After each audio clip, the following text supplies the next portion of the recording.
शुरुआत बड़ी खबर से करेंगे। संसद के मानसून सत्र में ऑपरेशन सिंदूर पर चर्चा के लिए सरकार तैयार हो गई है। अगले हफ्ते इस मुद्दे पर लोकसभा में 16 और राज्यसभा में 9 घंटे बहस होगी। हालांकि विपक्ष का कहना है कि चर्चा सत्र के शुरुआत में होनी चाहिए और पीएम मोदी जवाब दें। इधर सेशन से पहले दिन राज्यसभा लोकसभा में पहलगाम और ऑपरेशन सिंदूर पर हंगामा हुआ। विपक्ष ने इन मुद्दों पर चर्चा की मांग को लेकर नारेबाजी की। दिन भर में लोकसभा 4 बार स्थगित हुई, जिसके बाद शाम 4 बजे सदन को मंगलवार 11 बजे तक के लिए स्थगित कर दिया गया।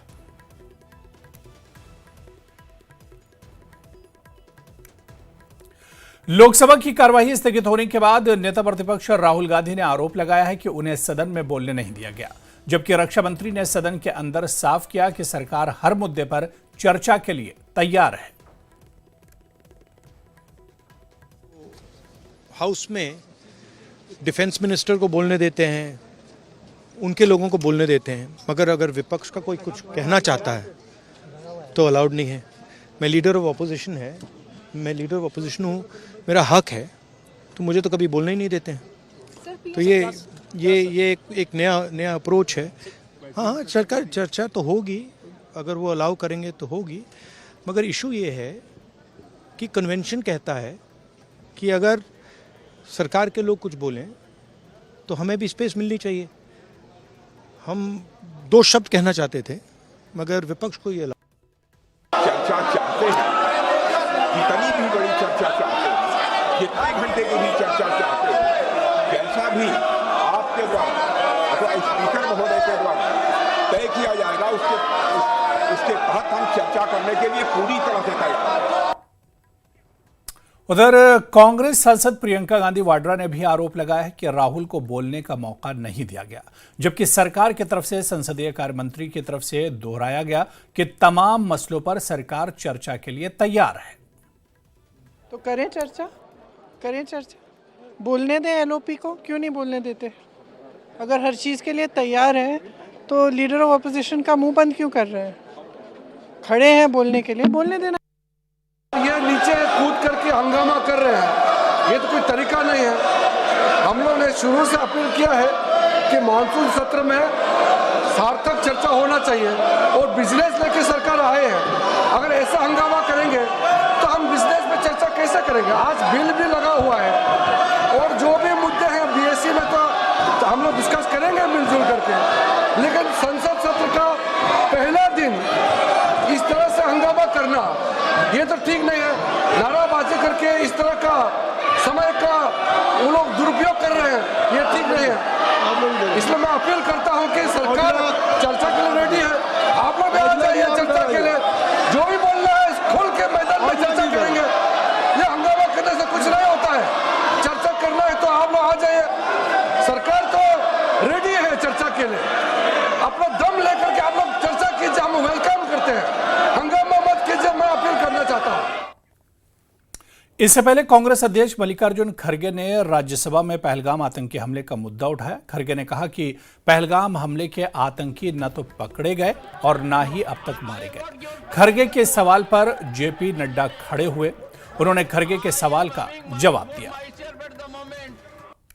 उपसेना प्रमुख और एक वरिष्ठ डिफेंस अटैची ने कुछ बेहद संवेदनशील खुलासे भी उन्होंने किए, जहां पर नहीं मैं सुनता हूं उनका। मेरा 1 ही मिनट सुनिए। one minute, please, sir, 1 minute. Only 1 minute मेरा सुनिए, उसके बाद उनको दीजिए प्लीज। सर, विषय ये है, इन विषयों पे मुझे विषय प्रश्न नहीं है।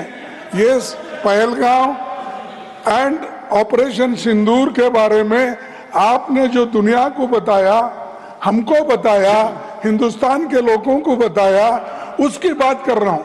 हमारे को इंफॉर्मेशन तो देना चाहिए, हमारे से तो आपने मदद ली। और दूसरी चीज सर, दूसरी चीज सर, अमेरिका के राष्ट्रपति ट्रंप 24 बार उन्होंने, बाद में सफाई, 24 बार उन्होंने कहा मेरे इंटरफियरेंस से मैं समझौता किया, तभी ये हिंदुस्तान, नहीं ये युद्ध नहीं, स्टॉप जो इस हाउस को और इस हाउस के माध्यम से देश में कहीं यह संदेश नहीं जाना चाहिए कि सरकार पहलगाम और ऑपरेशन सिंदूर पर चर्चा नहीं चाहती। हम चर्चा करेंगे, हर तरीके से करेंगे, और ऑपरेशन सिंदूर के सारी पॉइंट्स को देश और दुनिया के सामने रखा जाएगा। और मैं यह भी बताना चाहता हूं कि आज दिन तक आजादी के बाद इस तरीके का ऑपरेशन नहीं हुआ जो प्रधानमंत्री मोदी जी के नेतृत्व में हुआ है। You should know. तो मैं ये बता रहा हूं कि सभापति जी श्रमिक भट्टाचार्य ने on our own under rule 167 operation Sindoor के बारे में चर्चा रखी है। बिजनेस एडवाइजरी कमेटी में आप समय तय करेंगे। भारत सरकार मोदी जी के नेतृत्व में हर बात की चर्चा करने के लिए तैयार है। और हम तो मानसून सत्र से पहले प्रधानमंत्री नरेंद्र मोदी ने ऑपरेशन सिंदूर पर कहा कि सेना ने आतंकियों के आकाओं के घर में घुसकर मारा और 22 मिनट में आतंकियों के ठिकाने जमींदोज किए। ऑपरेशन सिंदूर में सेना ने 100% लक्ष्य हासिल किया। ऑपरेशन सिंदूर में भारत की सेना ने जो लक्ष्य निर्धारित किया था 100% अचीव किया। आतंकियों के आकाओं के घर में जाकर के 22 मिनट के भीतर भीतर ऑपरेशन सिंदूर के तहत उसको जमींदोज कर दिया गया। और मैंने बिहार की एक कार्यक्रम में इसकी घोषणा की थी, जो हमारी सैन्य शक्ति ने बहुत ही कम समय में सिद्ध करके दिखा दिया।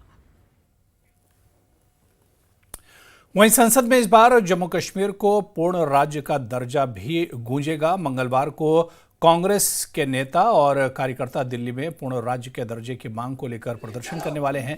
इसके लिए जम्मू से कांग्रेस के बड़े नेता और कार्यकर्ता बसों से दिल्ली के लिए रवाना हुए हैं।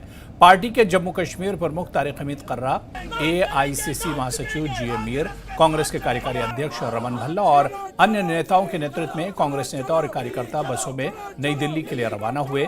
इन नेताओं में पार्टी के सभी मौजूदा विधायक भी शामिल हैं। पार्टी नेताओं का कहना है कि वे मंगलवार सुबह नई दिल्ली पहुंचेंगे और बाद में संसद के सामने एक विशाल विरोध प्रदर्शन करेंगे। इनका कहना है कि वे प्रधानमंत्री को एक ज्ञापन सौंपेंगे जिसमें जम्मू कश्मीर को राज्य का दर्जा तुरंत बहाल करने की मांग करेंगे। साहब, बारिश हो रही है, लगता है शुभ संकेत आपके लिए? बिल्कुल सही है, ये तो अच्छी बात है। ये तो हमारे में कहा जाता है कि बारिश होना जो है वो एक नेमत है। तो हमारे ऊपर अल्लाह ताला ने नेमत जो है बरसी है और हम ज़रूर ये नेमत जो है वो जम्मू कश्मीर के लोगों के वास्ते गुड न्यूज़ ही ज़रूर लाएगी वो आगे। गुड न्यूज़ क्या रहेगी? क्या आपका प्रोग्राम रहेगा? क्या आप अकेले में वहाँ प्रोटेस्ट करेंगे जो घेराव करना है, या आपको लगता है कि हम लोग यहाँ से पहले पार्लियामेंट जाए, अपना जंतर मंतर जाएंगे, वहाँ पे असेंबल होंगे, वहीं पे हमारे जितने भी इंडिया ब्लॉक के बाकी हमारे घटक हैं वो लोग भी वहाँ आएंगे और वहाँ से हम कोशिश करेंगे कि पार्लियामेंट तक जाके घेराव करें और अपना मेमोरेंडम जो है वो प्राइम मिनिस्टर साहब को हवाले करें। और जो हमारे राहुल गांधी जी ने और खड़गे जी ने जो लेटर भेजी है, in tune with that letter हमारा रेजोल्यूशन मेमोरेंडम उन तक पहुंचा। करो साहब अपनी श्रीनगर में प्रोटेस्ट किया, जम्मू में करने नहीं दिया इन्होंने, आपको लगता है दिल्ली में करने देंगे? देखिए, उनको क्या करना है वो तो सब सारी दुनिया देख रही है, वो क्या करते हैं वो भी सारी दुनिया देख रही है। लेकिन जहां तक जम्मू कश्मीर के लोगों के हकूक का ताल्लुक है, हम ऐसी चीजों से हमारा स्पिरिट डाउन नहीं होगा, बल्कि हमारा स्पिरिट अप हो रहा है ऐसी चीजों से। और ये डिसाइड किया गया कि इंडिया ब्लॉक जो है उसमें बाज़ाब्ता पार्लियामेंट में ये चीजें ज्वाइंटली वो लोग उठाएंगे along with Congress party. News 18 से बात करने के कैमरामैन साहिबा के साथ में समीर भट्ट, न्यूज़ 18 जम्मू। इस वक्त जुड़े हैं GA Mir, national general secretary Congress आए और फॉर्मर मिनिस्टर भी रहे हैं, फॉर्मर प्रेसिडेंट भी रहे हैं जम्मू कश्मीर कांग्रेस के। न्यूज़ 18 से बात करने के लिए आपका बहुत बहुत शुक्रिया। मीर साहब, ये जो मूवमेंट है पिछले कई सालों से आपने ये मुद्दा उठाया है, आज ये उठा लो, दिल्ली चलो, एक बड़ा प्रोग्राम। देखिए, मैंने जैसे बताया कि ये देश के पार्लियामेंट ने, देश के प्राइम मिनिस्टर ने, होम मिनिस्टर ने 5 अगस्त 2019 के अपने ही भाषण में जब हमारी रियासत की गर्दन काटी, उन्होंने कहा था ये टेम्परेरी फेज़ है, हम इसको जल्द से जल्द रेस्टोर करेंगे।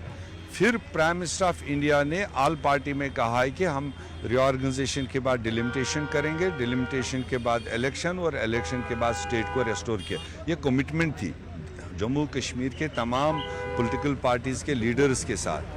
वो सारे तीनों स्टेज हो गए, इलेक्शन भी हो गया, हुकूमत भी बन गई, और स्टेट रेस्टोर करने के डायरेक्शन में अभी तक कोई अमल आगे नहीं बढ़ा। इसलिए जम्मू कश्मीर कांग्रेस ने पिछले 5 महीने से लगातार जम्मू कश्मीर के नुक एंड कॉर्नर तक ये आवाज़ पहुंचाने की कोशिश की, लोगों का समर्थन इस विषय को लेकर हासिल किया। आपने देखा परसों श्रीनगर में ज़ोरदार हमारा प्रदर्शन था, सरकार ने पूरी ताकत लगाई उसको रोकने के लिए। कल जम्मू में भी वही हुआ, और अल्टीमेटली हमारा आज दिल्ली चलो प्रोग्राम है।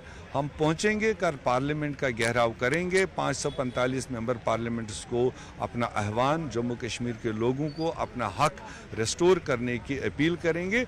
आगे मर्जी देश के प्राइम मिनिस्टर की, वो ना करे वो उनकी मर्जी, हम मानते हैं उनके पास मेजॉरिटी है, उनके पास पावर है, फाइनल डिसीजन उन्हें लेना।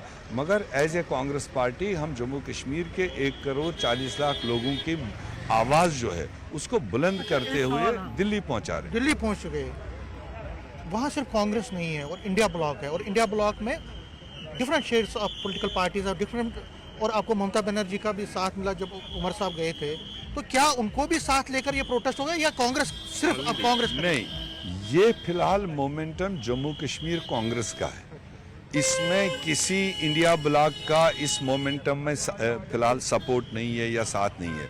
हाँ, दिल्ली जाके जो पार्लियामेंट बैठ रहा है उसमें इंडिया ब्लॉक के अपने तरजीहात को उन्होंने फाइनल कर दिया है कि हमने कौन से मुद्दे इस पार्लियामेंट। आपको नहीं लगता उनको भी लेकर साथ चलते तो स्ट्रांग? आप सुनिए, ऑलरेडी वो इंडिया ब्लॉक का फोरम एक अलग है, और वहाँ पर ऑलरेडी तय हो चुका है कौन से इश्यूज को हम उठाएंगे। उसमें पूरे इंडिया ब्लॉक ने ये तय कर दिया है कि जम्मू कश्मीर को स्टेट रेस्टोर करने का हम जॉइंटली ये मसला उठाएंगे और पार्लियामेंट में उठाएंगे। न्यूज़ 18 से बात करने के लिए शुक्रिया। कैमरामैन साहिबा के साथ में समीर भट्ट, न्यूज़ 18 जम्मू। मेरे साथ कुछ नेता हैं पार्टी के, फार्मर एमएलए भी हैं और सिटिंग एमएलएज भी हैं, ये भी जा रहे हैं, कश्मीर से आए हैं। इनसे मैं पहले बात करता हूँ। निजामुद्दीन भट्ट है, ये सिटिंग एमएलए हैं, पहले इनसे ही बात करता हूँ। बहुत बड़ा ओकेजन है, दिल्ली रवानगी है, क्या कहेंगे? ओकेजन इस लिहाज से बहुत बड़ा है और अहमियत का हामिल है कि ये एक रियासत के लोगों के एहसासात से जुड़ा है, और दूसरा मरकजी सरकार की नीयत से जुड़ा है। मरकजी सरकार ने इस रियासत को डाउनग्रेड करने के वक्त एक तरह का हौसला दिया था कि एक ज़रूरत थी, लेकिन बहुत जल्द रियासत का दर्जा बहाल किया जाएगा। सुप्रीम कोर्ट भी गए, जलसों में भी गए, लोकसभा में भी आवाज़ उठाई एक या दूसरे तरीके से, डेपुटेशंस भी गई, अलग से भी बैक चैनल पे बात हुई, लेकिन वक्त निकलता गया, कुछ नहीं हो पा रहा है।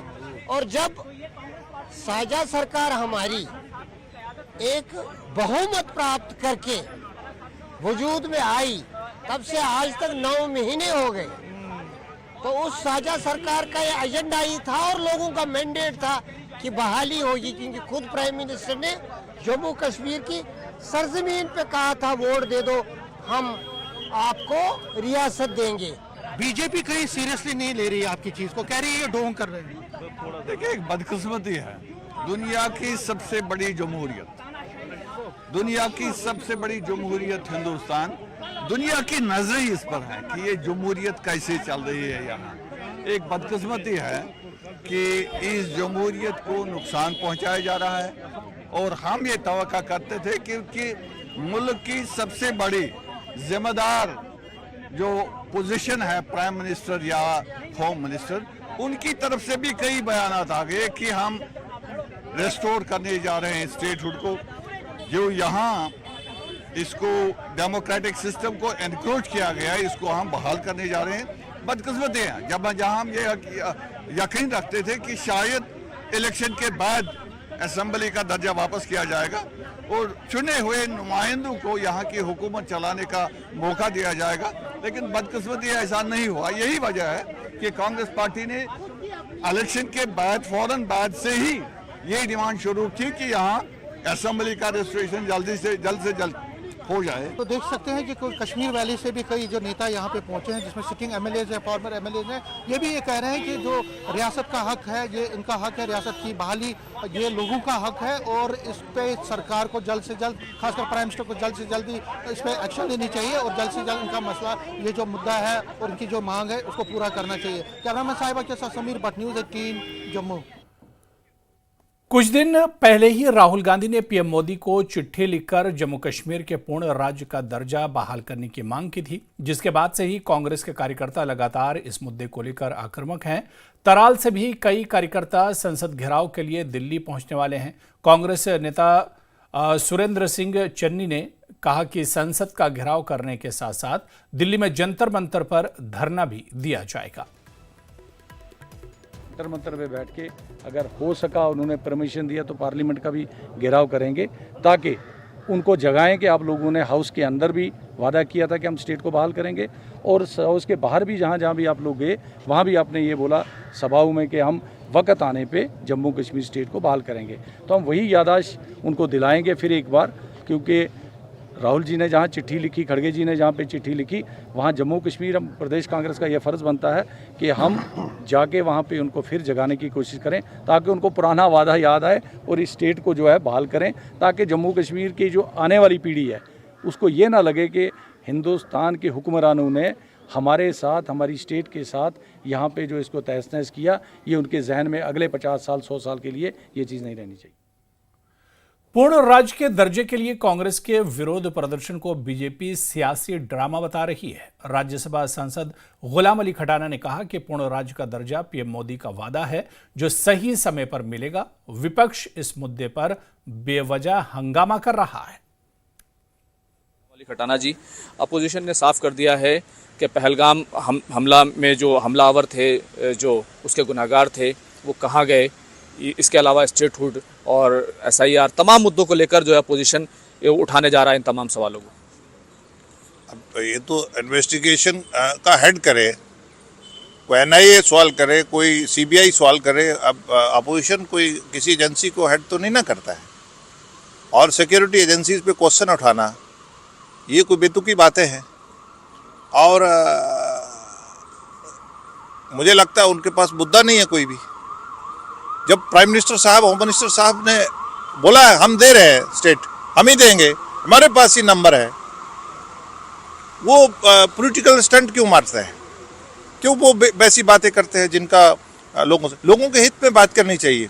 सरकार को उनको कंस्ट्रक्टिव क्रिएटिव अपोजिशन करके, सरकार को, अपोजिशन एक गाइडिंग फोर्स होती है देश की, बट वैसे नून के नुक्ते निकलते हैं। लेकिन सवाल तो ये अपोजिशन ये पूछ रहा है, पहलगाम के जो गुनाहगार थे वो कहाँ चले गए? वो चार गुनाहगार वो पकड़े क्यों नहीं गए? उनको सजा क्यों नहीं मिली? वो आज़ाद क्यों है?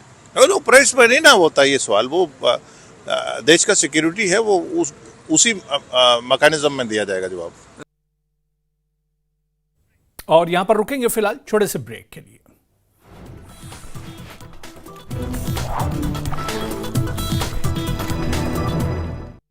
पेट सपा हर खबर तक पहुंचने के लिए, बेबाक सवाल पूछने के लिए, हर चुनाव की महा कवरेज के लिए, सबसे पहले और भरोसेमंद नतीजों के लिए, रिपोर्टर के सबसे बड़े नेटवर्क के लिए, एंकर की नंबर 1 टीम के लिए एक नहीं अनेक है कारण बार बार न्यूज़ 18 इंडिया के नंबर 1 बनने के लिए।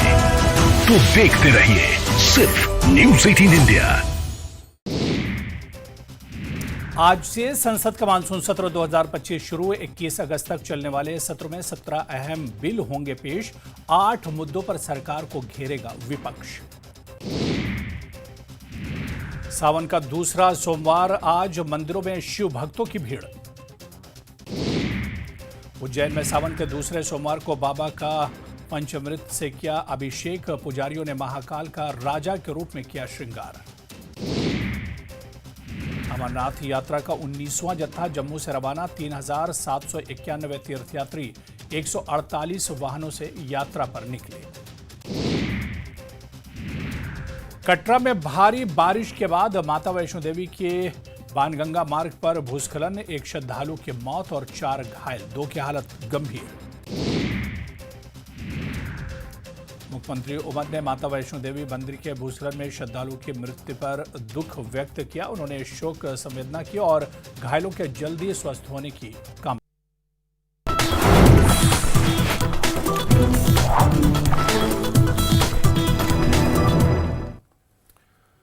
पीडीपी नेता मोहित भान ने कहा है कि सिर्फ पूर्ण राज्य का दर्जा ही नहीं बल्कि धारा 370 और 35A की भी बहाली होनी चाहिए। भान ने कहा कि कांग्रेस बीजेपी की विचारधारा के खिलाफ लड़ाई लड़ रही है। हमें कांग्रेस की मंशा पर शक नहीं है, लेकिन हमें 370 और 35A की बहाली के लिए जोर देना होगा। हमारे साथ पीडीपी के लीडर जुड़े हुए हैं मोहित भान, मजीद बात करते हैं। मोहित साहब, किस तरह से देख रहे हैं? और साथ ही साथ हमने देखा कि लगातार कांग्रेस जो है, पहले श्रीनगर में उन्होंने प्रदर्शन किया, उसके बाद कल जम्मू में, आज दिल्ली की तरफ कूच किया है, उन्होंने पार्लियामेंट घेराव का नारा लगाया है। देखिए, इसमें कोई दो राय नहीं है कि जम्मू कश्मीर के लोगों को स्टेटहुड मिलना चाहिए और स्टेटहुड इमीडिएटली मिलना चाहिए। बट आई थिंक ये वादा ऑलरेडी बीजेपी कर चुकी है। Prime minister on the floor of the house कर चुके हैं, home minister on the floor of the house कर चुके हैं और कई बीजेपी लीडर्स ने बार बार इसके ऊपर एश्योरेंस भी दिया है। सो आई थिंक कि ये बीजेपी का एक अपना मुद्दा है। और जम्मू कश्मीर के लोगों के हवाले से जो मुद्दा है वो कहीं ना कहीं 370 और 35A का भी है, जो उनके जज्बातों के साथ जुड़ा है। जो भी बड़े बड़े मसले डिफेंस के रिलेटेड रहे हों या हमारे रिजर्वेशन के रिलेटेड रहे हों, अनएम्प्लॉयमेंट के लिए रहे हो, इन्फ्लेशन के लिए रहे हो, या असम में हमने अभी देखा कि लाखों की तादाद में माइनॉरिटीज़ को वहाँ से बुलडोज किया गया, या हमने यूपी में ये सब देखा। तो राहुल गांधी ने बेबाकी से इसकी आवाज़ उठाई, इसमें कोई दो राय नहीं है। और इसी वजह से हमारी जो पार्टी प्रेसिडेंट है महबूबा मुफ्ती साहिबा, उन्होंने भी इंडिया ब्लॉक में अपना सपोर्ट जो है वो भरपूर दिया। तो जिस तरीके से उन्होंने देश में हर तबके की, जहां पे जिनके राइट्स के ऊपर हमला हो रहा था, जिनके हक के ऊपर हमला हो रहा था, उनकी आवाज उन्होंने बेबाकी से उठाई। जम्मू कश्मीर के लोगों की भी नजर जो है वो राहुल गांधी साहब के ऊपर है कि स्टेटहुड का वादा तो बीजेपी कर चुका है, लेकिन जम्मू कश्मीर के लोग जो हैं वो राहुल गांधी साहब से चाहते हैं कि वो 370 और 35A की भी आवाज उठाए, क्योंकि ये 370 और 35A जो है, Congress party, Jawaharlal Nehru, prime minister ने नेगोशिएट किया है, वो अब पास बन चुका है। एक बार प्रधानमंत्री ने खुद भी ये बयान दिया था, कहा कि ये एक इतनी बड़ी दीवार है आपकी, अब इसको कोई तोड़ नहीं सकता है, गड़े मुर्दे उखाड़ने की जरूरत नहीं है। तो उसको लेके क्या कहेंगे? देखिए, मैं समझता हूँ ये तो बहुत बड़े बड़े दिग्गज सियासी नेता हैं, पूरी जिंदगी इन्होंने सियासत में गुजारी है, लोगों की सेवा में गुजारी है। बट लेकिन एक अदना सा पॉलिटिकल एक्टिविस्ट होने के नाते मैं उनको एक चीज़ याद दिलाना चाहता हूँ, पॉलिटिक्स में कुछ भी डन और डस्टेड नहीं होता है। उनका अपना नज़रिया है, हमारा अपना नज़रिया है, और मैं समझता हूँ कि हमारे को ज़रूरत है कि हम देश में जो 370 और 35A के खिलाफ एक नेगेटिव इमेज क्रिएट की गई, और इसमें भी हम चाहेंगे कि जो देश की प्रिंसिपल ऑपोजिशन पार्टीज हैं, जो बड़े पॉलिटिकल पार्टीज हैं, उनका सपोर्ट भी हमारे को इसके अंदर चाहिए कि ये नेगेटिव इमेज जो जम्मू कश्मीर के हवाले से बनाई गई है, इसको हटाया जाए। न्यूज़ 18 के लिए आफाक शाह के साथ श्रीनगर से मैं सरोज कफील। तो वहीं जम्मू कश्मीर नेशनल कॉन्फ्रेंस के वरिष्ठ नेता और हजरत बल से विधायक सलमान सागर ने भी पूर्ण राज्य के दर्जे की मांग को लेकर कांग्रेस के स्टैंड की सराहना की है। सलमान सागर ने कहा कि पीएम मोदी ने पूर्ण राज्य के दर्जे का वादा किया, लेकिन केवल भगवान और दिल्ली के राजनेता ही जानते हैं कि ये कब होगा। पहले leader of opposition Rahul Gandhi और साथ ही साथ मल्लिकार्जुन खड़गे ने प्रधानमंत्री को एक चिट्ठी लिखी थी, जिसमें वाजे किया गया था कि अब वक्त आ चुका है कि जम्मू कश्मीर का स्टेटहुड रेस्टोर किया जाए। उसी के चलते हुए उसके बाद कांग्रेस को हमने देखा कि किस तरह से उन्होंने प्रदर्शन किए, पहले श्रीनगर, फिर जम्मू, और अब आज दिल्ली की तरफ कूच की है उन्होंने।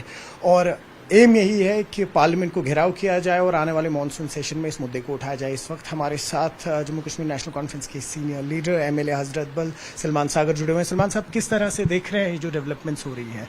पहले तो हमें इन प्रोटेस्ट की जरूरत नहीं पड़नी चाहिए थी। हमें साथ तो कमिटमेंट किया गया था, पहले डिलिमिटेशन होगा, देन फिर इलेक्शन होगा, उसके बाद स्टेटहुड रेस्टोर हो जाएगा। तो हम तो उसी कमिटमेंट पर है। ये 5 अगस्त को बजाते खुद 5 अगस्त को ही ऑनरेबल होम मिनिस्टर साहब ने और प्राइम मिनिस्टर साहब ने कमिटमेंट बार वक्तन फवक्तन अलग अलग मौके पे किए हुए। तो आज प्रोटेस्ट करना पड़ता, अपोजिशन पार्टी को चिट्ठियाँ लिखनी पड़ रही है। ऑल्दो हम उनके बड़े आभारी हैं, हम उनके शुक्रगुजार हैं कि वो सपोर्ट कर रहे हैं हमको, लेकिन ये कोई फेवर नहीं होगा। ये फेवर जो बताया जा रहा है, जो गुजारिशें करवाई जा रही है, गुजारिशों की जरूरत नहीं थी, ये होना चाहिए। अब ये कब होगा ये तो अल्लाह मालिक है, अल्लाह बेहतर जानता, और शायद दिल्ली में हुक्मरान बैठे जानते हैं, लेकिन जल्दी होना चाहिए।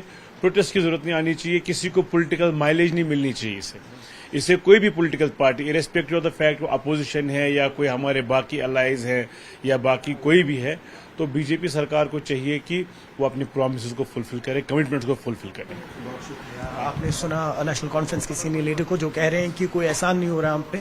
एक कमिटमेंट दी गई थी गृह मंत्री और प्रधानमंत्री की तरफ से और उन कमिटमेंट्स को जल्द से जल्द फुलफिल किया जाए। आफाक शाह के साथ श्रीनगर से मैं सरोज कफील। उधर कांग्रेस नेता सुहेल बुखारी ने घोषणा की कि पार्टी राज्य के दर्जे के लिए अपना संघर्ष जारी रखेगी, जिसमें दिल्ली में संसद के बाहर धरना भी शामिल है। उन्होंने बताया कि पार्टी नेता राहुल गांधी और मल्लिकार्जुन खड़गे ने प्रधानमंत्री को पत्र लिखकर इस मुद्दे को उठाया है। 3 दिनों से कांग्रेस पहले श्रीनगर, उसके बाद जम्मू और अब दिल्ली में इस वक्त पार्लियामेंट घेराव पे लगे हुए हैं। रीजन यही है कि कुछ दिनों पहले leader of opposition Rahul Gandhi और कांग्रेस के सीनियर लीडर मल्लिकार्जुन खड़गे ने प्रधानमंत्री को एक चिट्ठी लिखी थी। कहा गया था कि जम्मू कश्मीर का स्टेटहुड अब बहाल करना चाहिए। इस वक्त हमारे साथ कांग्रेस के लीडर जुड़े हुए हैं, मजीद बात करते हैं। सुहेल बुखारी साहब, बहुत शुक्रिया। पहले बताइए किस तरह से देख रहे हैं जो इस वक्त दिल्ली में आपके तमाम सीनियर टॉप ऑफिशियल्स हैं, साथ ही साथ लीडर ऑफ ऑपोजिशन है और वहां पे पार्लियामेंट को घेराव किया गया है। मांग यही है कि अब स्टेटहुड वापस मिलना चाहिए। देखिए, पहले तो मैं आपको फैक्चुअली करेक्ट करना चाहूंगा, पिछले 3 दिन का मामला नहीं है। इनफैक्ट जब से 5 अगस्त 2019 से जम्मू कश्मीर के आवाम से उनका हक छीना गया, एक बहुत पुरानी और अहम रियासत को हिस्ट्री में पहली बार हिंदुस्तान की डाउनग्रेड करके 2 यूटीज में बदला गया, हुकूक छीने गए, तब से लेके लगातार कांग्रेस की जो लीडरशिप है, कांग्रेस का जो कारकुन है, वो इस चीज़ के लिए स्ट्रगल कर रहा है कि जम्मू कश्मीर को फुल स्टेटहुड वापस किया जाए, यहाँ के आवाम को उनके हुकूक वापस किए जाएं। एक पूरा कैंपेन चला है इन सालों में। रिसेंटली आपने देखा होगा कि हर ज़िले के हेडक्वार्टर्स में हम गए, हमारी रियासत हमारा हक के नाम से एक कैंपेन चलाया गया। फिर श्रीनगर में हमने यहाँ एक प्रोग्राम किया जिसमें आपने देखा कि पुलिस ने अलाउ तक नहीं किया काफ़ी सारे लोगों को।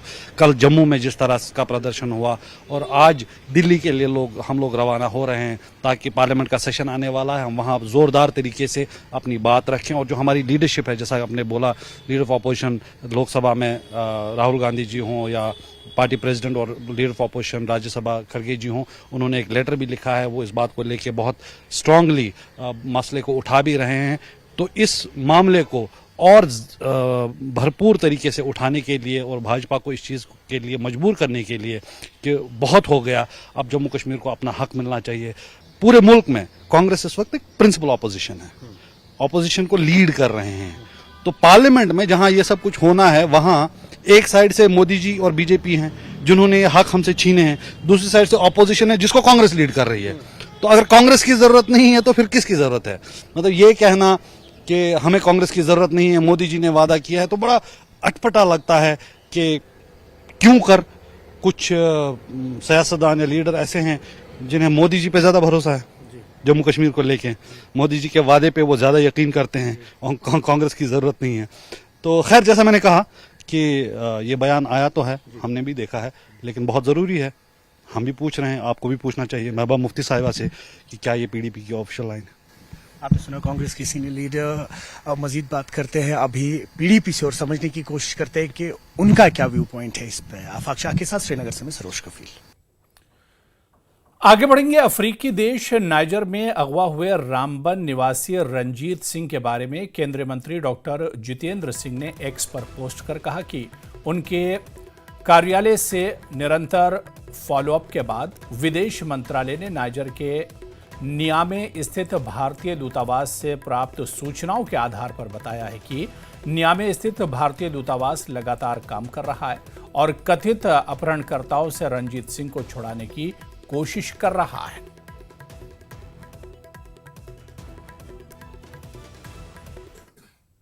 और यहां पर रुकेंगे फिलहाल छोटे से ब्रेक के लिए।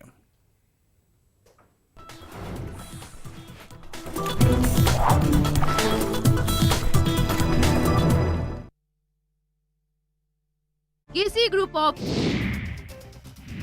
पुंछ के गांव बेंच क्रासा में भूस्खलन की चपेट में आया सरकारी स्कूल। हादसे में एक बच्चे की मौत, कई घायल। मुख्यमंत्री उमर ने पुंछ के बेंच क्रासा स्कूल में भूस्खलन में छात्र की मौत पर शोक जताया। घायल बच्चों के जल्द स्वस्थ होने की कामना की। मंडी में भारी बारिश।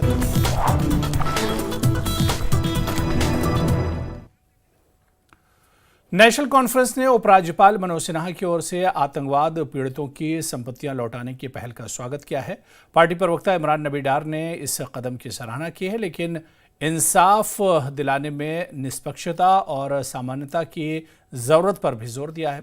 वहीं इस पर बीजेपी प्रवक्ता अल्ताफ ठाकुर ने उपराज्यपाल मनोज सिन्हा की तरफ से आतंकवाद पीड़ितों की संपत्तियां लौटाने की पहल की सराहना करते हुए इसे शानदार पहल बताया। ठाकुर ने बताया कि उपराज्यपाल प्रशासन पहले ही 40 आतंकवाद पीड़ित परिवारों को नौकरी दे चुका है। हमने देखा कि उपराज्यपाल मनोज सिन्हा ने जो टेरर विक्टिम्स हैं उनकी फैमिलीज को बारामूला में जॉब लेटर्स दी थी और साथ ही साथ लगातार तब से जहां पर भी उपराज्यपाल मनोज सिन्हा जा रहे हैं, एक बयान जो उनका है वो इस वक्त तूल पकड़ रहा है, वो ये है कि जो टेरर विक्टिम्स हैं और उनकी प्रॉपर्टीज को एनकरेज किया गया था, उनको वो प्रॉपर्टीज अब वापस मिलेंगी। अगस्त का वक्त भी दिया गया है। इस वक्त हमारे साथ जम्मू कश्मीर नेशनल कॉन्फ्रेंस के लीडर स्पोक्स पर्सन इमरान नबी डार जुड़े हैं। मजीद बात करते हैं। इमरान साहब, किस तरह से देख रहे हैं जो डेवलपमेंट्स हो रही हैं इस वक्त?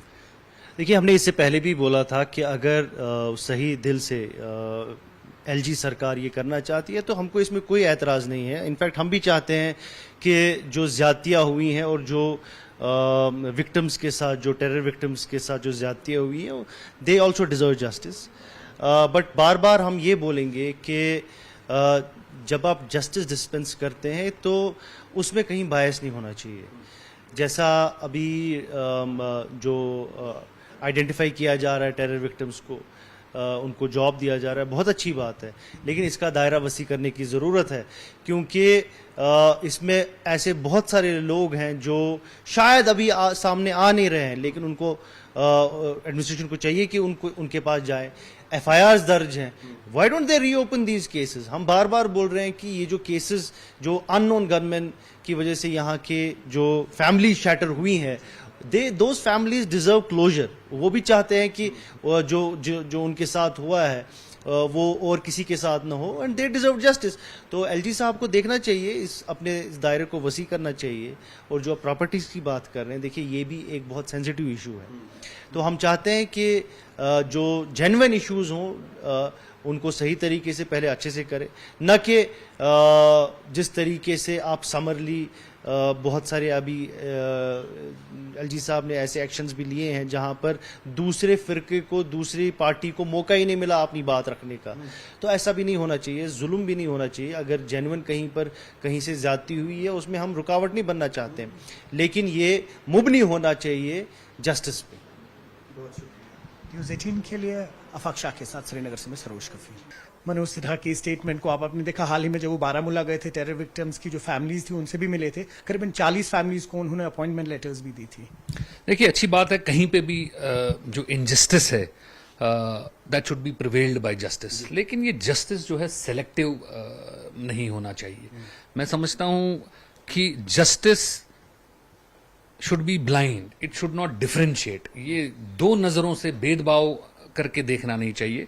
बड़ी अच्छी बात है अगर ऐसी पहल हो रही है कि कहीं जो वायलेंस के विक्टिम रहे हैं और उनकी जो प्रॉपर्टीज हैं वो कहीं ना कहीं बंद हैं, उनको वापस मिले। लेकिन साथ ही साथ उन लोगों का भी ध्यान रखना है जो कहीं ना कहीं सरकार की गलती की वजह से विक्टिम का निशाना बन गए, कहीं किसी और के घर में टेरर विक्टिम था या टेररिस्ट कहीं पे था और वहाँ पे अटैक हुआ और बाजू वालों को उसका नुकसान हुआ जिनका इसके साथ कोई लेना देना नहीं है, मैं समझता हूँ कि उनको भी इस दायरे के अंदर लाना चाहिए और उनको कंपनसेट करना चाहिए। एक बच्ची है इंशा, जिसका कोई लेना देना किसी से नहीं था और वो पैलेट की शिकार हुई। महबूबा मुफ्ती जी ने गैस एजेंसी उनके नाम पे इशू की। आज वो उनके जो वालिद साहब हैं वो दर दर की ठोकरें खा रहे हैं कि वो गैस एजेंसी उनको मिले, लेकिन उसको वो नहीं मिल रही है। तो मैं समझता हूं कि विक्टिम्स के अंदर डिफरेंशिएट नहीं होना चाहिए। हर कोई जो विक्टिम है उसको एक नज़र से देखना चाहिए और जहां तक हम उनको जस्टिस दे सकें, जहां तक हम उनको सहूलियत दे सकें, उनको हमें देनी चाहिए। और भेदभाव का नज़रिया जो है कि हम सेलेक्टिवली ये लोग चुने कि हमें किसको जस्टिस देना, आई थिंक वो सोसाइटी के अंदर एक डिवाइड या एक डिवीजन क्रिएट करने के बराबर है। बहुत शुक्रिया आपकी सुना पीडीपी लीडर मोहित पान को। न्यूज़ 18 के लिए आफाक शाह के साथ श्रीनगर से मैं सरोज कफील। ठाकुर साहब, किस तरह से देख रहे हैं जो उपराज्यपाल के स्टेटमेंट्स है इस वक्त? देखिए, बहुत अच्छा स्टेटमेंट एलजी साहब ने दिया और बहुत अच्छी काम उन्होंने किया कि जो टेरर विक्टिम्स हैं उनको नौकरी दी और साथ साथ उन्होंने कहा कि उनकी प्रॉपर्टीज जो इनक्रोच हुई है उनको वापस लाया जाएगा। अब अगर 90 से देखेंगे, जिसके हाथ में गन था या हुर्रियत के जो बड़े बड़े लोग थे, उन्होंने एक तो गवर्नमेंट ज़मीन और दूसरी जो उनके आस पड़ोस के लोग थे, जो कमज़ोर लोग थे, जिनके जो नेशनलिस्ट लोग थे, जिनके पास गन नहीं था, उनकी ज़मीन को एनक्रोच कर दिया, उनकी ज़मीन को उन्होंने हड़प लिया है। अब दहशतगर्दी भी खत्म हो गई और वो खौफ और दहशत का माहौल जो कभी कश्मीर में हुआ करता था वो भी अब खत्म हो गया। अब मौजून वक्त है कि उनकी उस प्रॉपर्टी को जो एनक्रोच हुई है उसको वहां से निकाल के जो उसके असली हकदार है उन तक पहुंचे नहीं। ये खाली प्रॉपर्टी की बात नहीं, आप देखिए 90 से यहाँ सैकड़ों ऐसे स्कूल है जो गवर्नमेंट लैंड पे बने या जहां एनकरेज हुई है और आज भी टेरर के बड़े बड़े जो सपोर्टर थे उन्होंने वो स्कूल खोले हैं।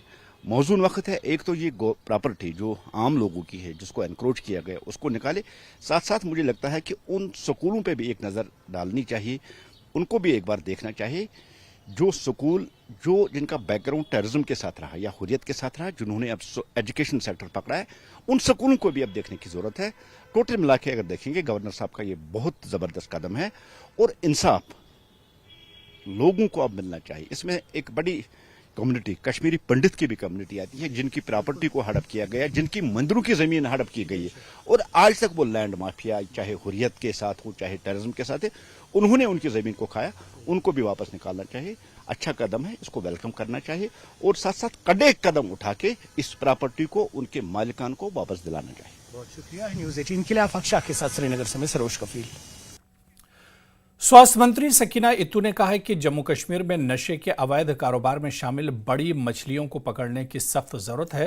श्रीनगर के शिक्षा महाविद्यालय में वॉइस ऑफ वीकली न्यूज़पेपर की ओर से आयोजित एक कार्यक्रम में मीडिया से बात करते हुए सकीना इत्तू ने कहा कि बढ़ते नशे के खतरे से निपटने के लिए सभी को योगदान देना होगा। उन्होंने कहा कि सरकार विभिन्न कार्यक्रमों को जमीनी स्तर पर लागू करने के लिए उत्सुक है जो नशे के खतरे के उन्मूलन में लाभकारी साबित होंगे। कानून तो है ही है हमारे पास, क्या क्या सजा दे सकते हैं, क्या किस किस को कैसे पकड़ सकते हैं वो तो है, लेकिन उसके अलावा लोगों को इसमें काम करना पड़ेगा, सबको, चाहे वो मीडिया के भाई हो, चाहे वो हमारे उल्मा हो, चाहे वो हमारे सिटीजन्स हो, उन सबको मिलजुल के इस बिदत को ख़त्म करना पड़ेगा। हम प्रोग्राम करेंगे और आम लोगों तक ये मैसेज पहुंचाएंगे कि हमें इस लानत को, इस ड्रग्स को अपने समाज से दफा करना है, हमारे अपने समाज से इसको हमेशा हमेशा के लिए ख़त्म करना है। चलिए आगे बढ़ेंगे। कटरा में माता वैष्णो देवी यात्रा एक बार फिर ताराकोट मार्ग से सुचारू रूप से शुरू कर दी गई है। जानकारी के मुताबिक पारंपरिक भवन मार्ग पर हुए भूस्खलन के चलते वहां आवाजाही को अस्थायी तौर पर बंद कर दिया गया है। श्री माता वैष्णो देवी श्राइन बोर्ड की ओर से लगातार लाउड स्पीकर और अनाउंसमेंट के जरिए श्रद्धालुओं को जानकारी दी जा रही है कि वे सुरक्षित यात्रा के लिए फिलहाल ताराकोट मार्ग का ही उपयोग करें। श्राइन बोर्ड अधिकारियों ने बताया कि भूस्खलन प्रभावित मार्ग को साफ करने और मरम्मत का काम तेज गति से किया जा रहा है। जैसे ही स्थिति सामान्य होगी, पारंपरिक मार्ग को फिर से श्रद्धालुओं के लिए खोला जाएगा।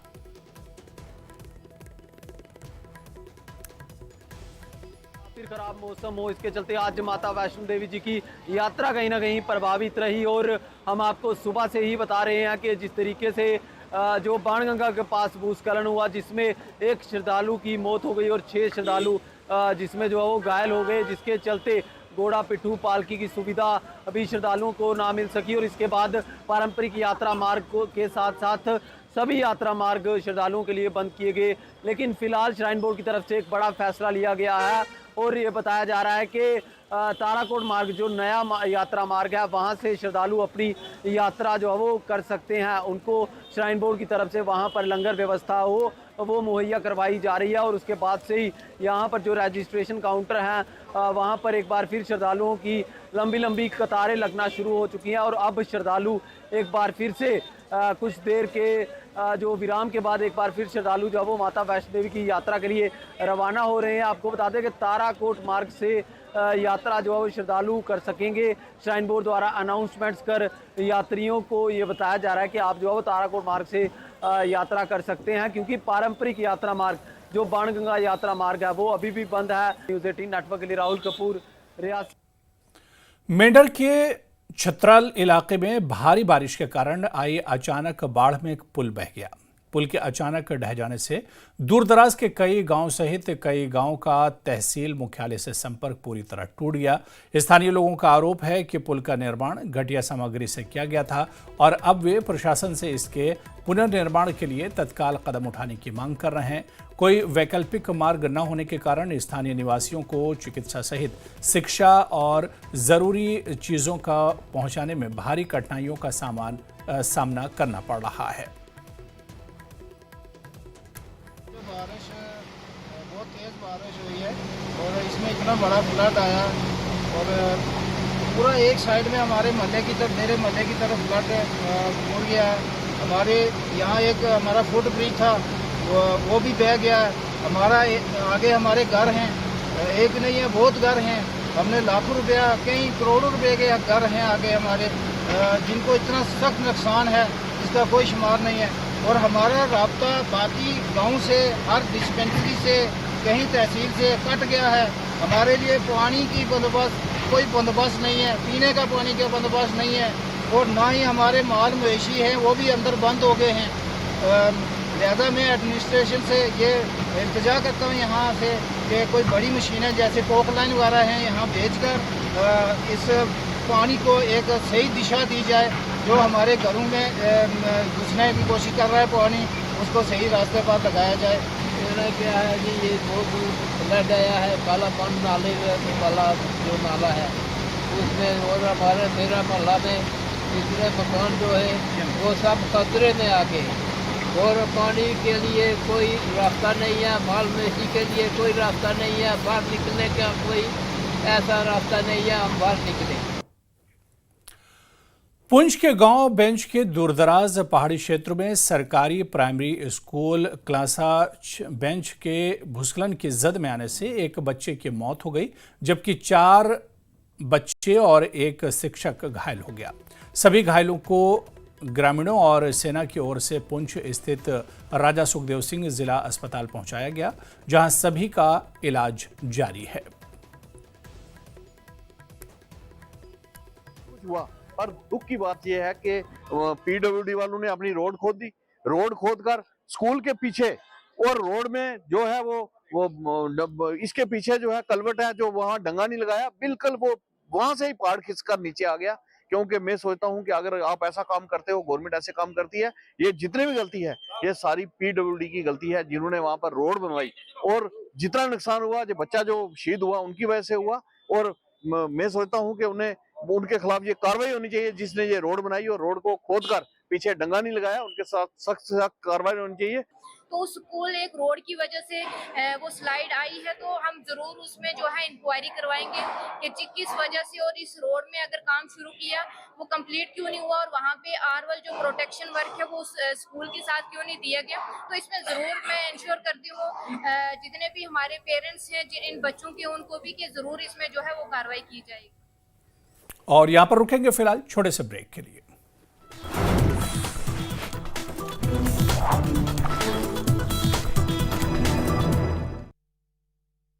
पेट सपा। 25 जुलाई को अभिनव थिएटर जम्मू में होगा मीडिया स्टार अवार्ड का आयोजन। पत्रकारों को सम्मानित करेगा एम जैक्सन कल्चरल सोसाइटी और आर्ट कल्चरल एकेडमी।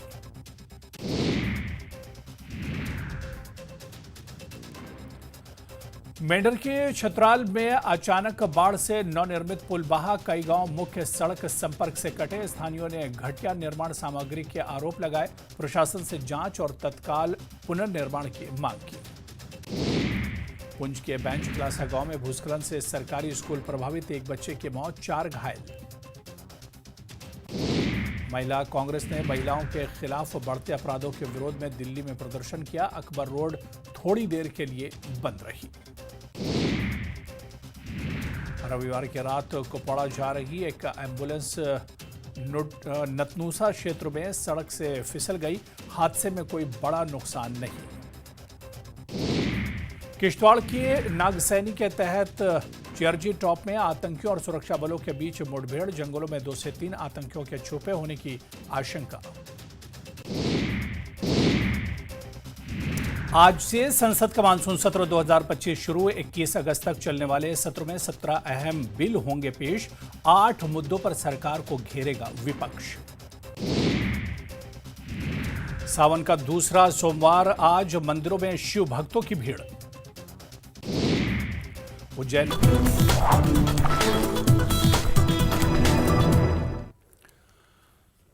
आगे बढ़ेंगे, खबर उधमपुर से है, जहां भारी बारिश की वजह से दुकानों में पानी घुस गया है और पुराने जम्मू श्रीनगर राष्ट्रीय राजमार्ग उधमपुर पर नवनिर्मित बिरमाह पुल के पास भी जलभराव हो गया है। बिरमाह राजमार्ग के साथ पुराने जम्मू श्रीनगर राष्ट्रीय राजमार्ग भी बुरी तरह प्रभावित हुआ है, जिस पर स्थानीय लोगों ने बिरमाह पुल के निर्माण के दौरान उचित जल निकासी योजना की कमी की शिकायत की है। आज सुबह से बारिश हो रही थी, रात से बारिश चल रही है। उसी बारिश 1-2 दिन का ही लगा लो, कल रात को बारिश शुरू हुई है। अभी ये हालत हो गई है कि आपके सामने ही है, हम झूठ तो बोल रहे नहीं है कुछ। और ये बीआरओ की कमी और बीआरओ की नालायकी ये सामने दिख रही है, और यहाँ के जो एडमिनिस्ट्रेशन की नालायकी है। मार्केट को खतरा है, पानी अंदर आपके सामने, इनके अंदर पानी जाओ देखो दुकानों के अंदर, जो नीचे मोहल्ला है वो भी बहने के किनारे पे है इस पानी से। आरएसपुरा में नगर परिषद आरएसपुरा के पूर्व उप चेयरमैन, पूर्व पार्षदों और बीजेपी कार्यकर्ताओं के एक डेलीगेशन ने मंडल के एसडीएम आरएसपुरा अनुराधा ठाकुर से मुलाकात की और अपनी महत्वपूर्ण मांगों का ज्ञापन उन्हें सौंपा। एसडीएम ने डेलीगेशन में शामिल लोगों को विश्वास दिलाया कि उनकी इन सभी मांगों को उच्च अधिकारियों के सामने रखा जाएगा। इस मौके पर पूर्व नगर अध्यक्ष सतपाल पप्पी ने कहा कि नगर परिषद आरएसपुरा ने कार्यकारी अधिकारी के सेवानिवृत्त होने के बाद उनका पद पिछले 5 महीनों से खाली पड़ा हुआ है और अन्य अधिकारियों को अतिरिक्त जिम्मेदारी दी जा रही है।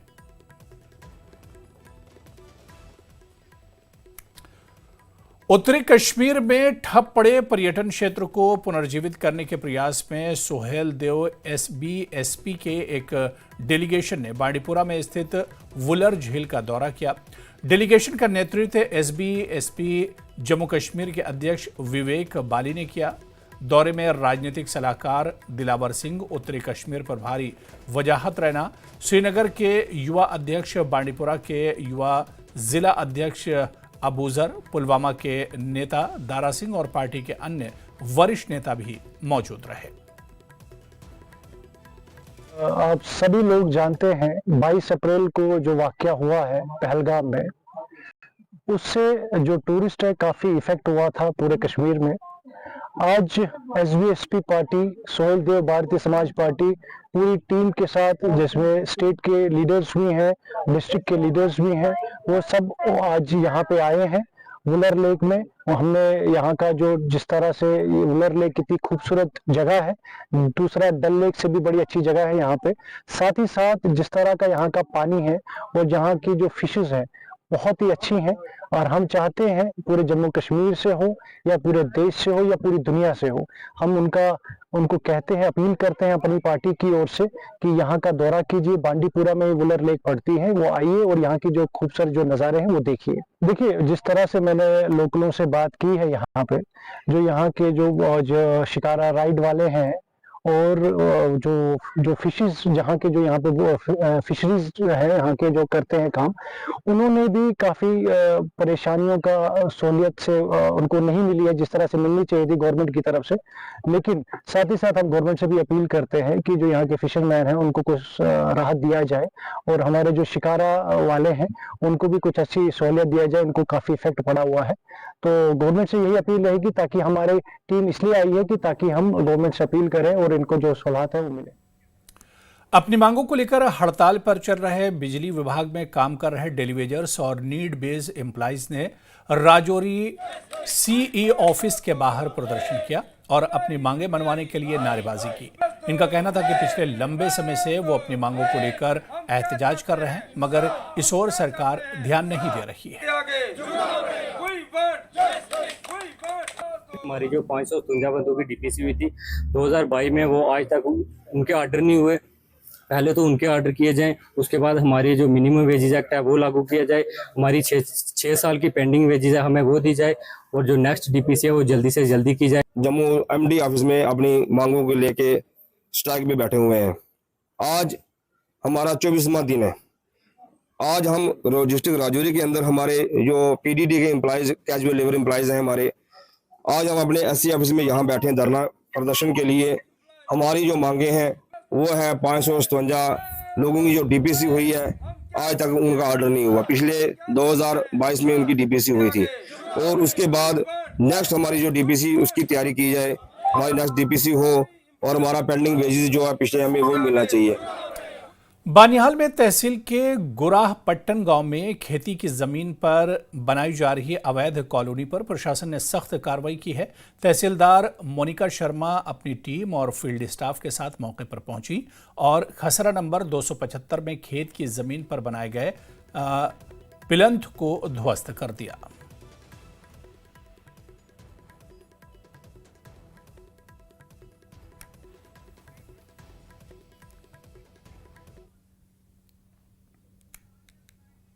चलिए आगे बढ़ेंगे। Jammu Kashmir banquet hall association की तरफ से मीरा साहिब स्थित सन सिटी फार्म में बैठक का आयोजन किया गया, जिसमें बैंक्वेट हॉल मालिकों को आ रही समस्याओं को लेकर विस्तार से चर्चा की गई। बैठक के दौरान संगठन से जुड़े हुए सभी सदस्यों ने अपने अपने विचार रखे और अपनी अपनी समस्याओं को प्रमुखता के साथ रखा। इस दौरान प्रधान चौधरी जर्नैल सिंह ने कहा कि अन्य लघु उद्योगों की तरह बैंक्वेट हॉल भी रोजगार उपलब्ध करवाने में महत्वपूर्ण भूमिका निभा रहे हैं, लेकिन सरकार की तरफ से बैंक्वेट हॉल मालिकों को किसी तरह की कोई छूट नहीं दी जा रही है। परेशानी आती है, इतने झूठ है कि डीजे जेड़ा गवर्नमेंट का रूल रेगुलेशन पोल्यूशन डिपार्टमेंट का है कि लास्ट 10 बजे तक डीजे जेड़ा है वो बंद हो जाना चाहिए। तो साढ़े कुछ साथी हैं जो लोग शादी के आते हैं, तुझे पता ही है, वो चाहते हैं कि रात के 12 बजे तक डीजे जेड़ा वो बंद नहीं करन देंगे। तो ये करना थोड़ा जिहा लोगों में और बैंक्वेट हॉल ओनर के थोड़ा जिहा कई बार परेशानी हो जाती है। तो असी लोगों की ये अपील करांगा कि सानू एक जी है गवर्नमेंट की साइड तो है कि खबर सांबा से है, जहां के रामगढ़ सेक्टर में उस समय हड़कंप मच गया जब आज दोपहर में एसएमपुरा रामगढ़ मार्ग पर चल रहे सड़क निर्माण कार्य के दौरान मजदूरों को एक 80 mm का मोर्टार शेल मिला, जिसके बाद मौके पर मौजूद मजदूरों ने तुरंत पुलिस को सूचना दी। सूचना मिलते ही पुलिस की टीम मौके पर पहुंची और एहतियातन बम निरोधक दस्ते को भी बुला लिया और मोर्टार शेल को निष्क्रिय करने के लिए अपने कब्जे में ले लिया।